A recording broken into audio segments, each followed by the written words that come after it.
Hello, hello, hello. Welcome to my channel, TV-DICTION, where we talk about all my latest TV obsessions. We're back at it again with the Zatima Rewatch to see if the episodes are still giving what they gave the first time I watched them.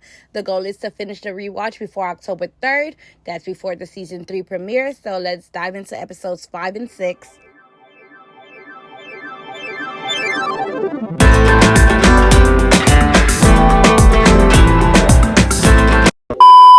Episode 5, entitled The Element of Surprise, starts off with Deja pulling up to the condo to see, the unit that Zach has up for lease. And of course, his first time meeting with her was flirtatious as fuck. It's really sad that all it took was for Deja to pull up in a short, tight pink dress and clear heels, and Zach already looking like he's contemplating risking it all. Like, sir, calm down. Nathan and Tony just happened to pop up to see the house as Deja was leaving, and clown foolery was at its finest. Nathan started up the visit, asking if Zach's brother know about, his accomplishments or whatever, and then pulling out his phone to call him. Like, sir, no. If he wanted his brother to know, he would have told his brother. He don't need you spreading his business. Fatima was still shaken up by the news that was just dropped in her lap by Ian. The scene between Zach and his boys in the condo was actually funny, and no matter how many times I've seen it, it always catches me off guard that Nathan really got butt booty naked to hop in Zach's jacuzzi. Like, sure, please show some decorum. Where are you going? Angela spit the realest line we've heard her utter to Fatima when talking about Ian in that parking lot, after Fatima says that she feels bad for him and all, and Angela hit her with the random feelings through a filter of all the shit he put you through. Like, yes, please reel it back in. Don't let this sad news get you to forgetting all the hurt that he put you through. Like, come on. Ian dropping that bomb on her at work was definitely a tactic to get her to sit down and talk to him, because now instead of Fatima thinking about all the mess he put her through, she's over here feeling sorry for him and sad for him. And as heartless as it sounds, Fatima shouldn't have given him the time of day. I don't care if he was dying tomorrow and his last dying wish was to see her. She should have paid him dust. You going through a medical crisis does not grant you access back into my orbit because your time is fleeting on this earth. Our time was fleeting together, and you chose to do some bullshit and some fuck shit, like go and marry another woman 3 days later. Please, take your sorries to the Lord in prayer. Back at the condo, Valerie pays Zach another visit about the transactions with Deja and leasing the condo. I'm still trying to figure out why none of their meetings occurred in the actual office setting. And once again, Zach was being overtly flirtatious, and Shady Val was definitely being shady, questioning him having to run things by Fatima. That's his woman. He would like to do that. Let him do it, okay? Fatima caved and decided to meet with Ian at the coffee shop. Him and his corny line talking about, I wish I had the courage to tell you that you were the right girl, wrong time. Extreme eye roll. Then proceeded to try and justify his reasoning for leaving her in the manner that he did. The way that my heart still aches seeing how she broke down about how he got her pregnant, then talked her into an abortion, and then just upped and left her. I really just wanted to hug my good sis and punch Ian straight in the face.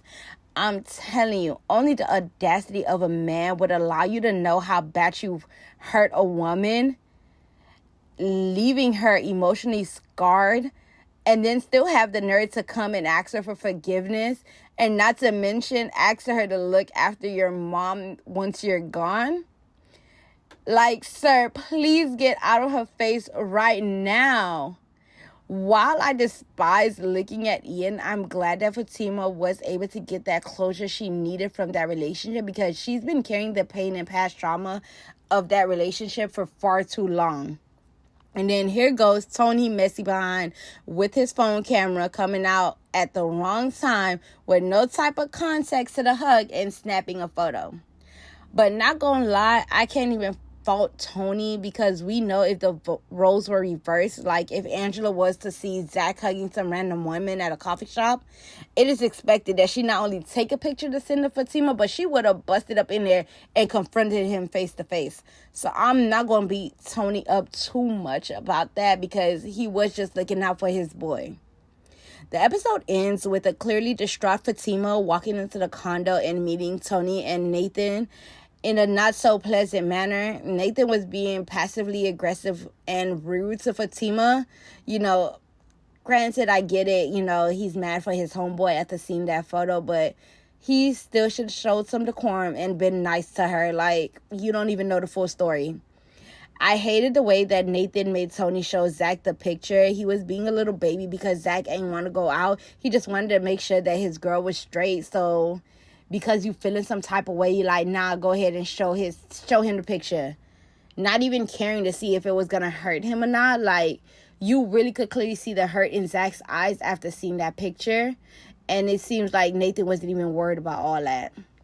And that's why I start side-eyeing Nathan. Like, you supposed to be his homeboy. You supposed to be looking out for him. But because you pissed off, it was like, go ahead and show it to him. Just to get him to go out. Get out my face. Now let's dive into episode 6, entitled Cutting Ties. The episode opens up with Zach kicking Nathan and Tony out of the condo, and Nathan clearly drunk and not being able to read the room, ignoring, the hurt that clearly appears on Zach's face as he's trying to put the things together and getting more explanation from Tony. Side note, Kadeen knows she gotta find one on her hands, man. Like, that imagery of Zach exiting the shower, the vow is perfectly chiseled down to the cheeks. Down to the cheeks, dog. Lord have mercy. Anyways, I hated to see this scene again because you could clearly hear the hurt in Zach's voice as he's questioning Fatima about her whereabouts after work. Like, I just want to go through the TV and be like, it was all a misunderstanding, Zach. Just let her explain. And that what the fuck you crying for was personal, dog. And him replying, looks like you already did, when Fatima says, don't do nothing stupid, still stings like the first time I heard it. Like, he ain't even need to say all of that, but I do get it. He was trying to hurt her like he's hurting. And as a self-proclaimed Fatima-holic, like the Val Lovely coined on Twitter, I can't even defend my girl right now because she should have been upfront with him, honestly, because we know if the shoe was on the other foot, Fatima would have flipped out first and then ask questions later too. I really hate that the first sight of Fatima making a mistake, Zach loses his marbles and gets ready to risk it all. Like, damn, where's her grace? Like, she's done extended so much grace towards Zach and all the bullshit that, he has brought to their front doorsteps. And yet the first time she makes a mistake, it's like completely fuck her. Come on, Zach, we gotta do better. Like, he literally gave Deja the key to the condo out of spite and out of hurt without thinking it through. And I 100% believe, had it not been for Bryce showing up, I think that Zach would have shown no self-control and would have allowed things to go too far with Deja. Talking about does that make me a Deja daddy too? Get out of my face right now. Jeremiah randomly showing up at the condo and being rude and weird to Fatima was definitely not the best introduction between the two. But yeah, we side-eyeing him off rip. Although sometimes I question Angela's loyalty, I have to give credit where credit is due, because she really could have just stayed home chilling with Bryce and, talked to Fatima over the phone. But she did end up checking up on her best friend. And then when she pulled up to the house and she realized Zach's car was not here, she also called her man to go make sure her best friend man is not getting into some trouble. The episode ends with Belinda texting both Angela and Fatima, and it ends up being a picture of Zach and Deja. Like, conveniently, Belinda happens to be there at the right time to take that picture or whatever.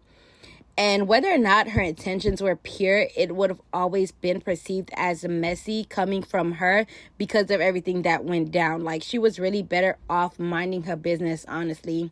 As usual, down in the comments, let me know what you thought of episodes 5 and 6. Thank you for watching, and until next time.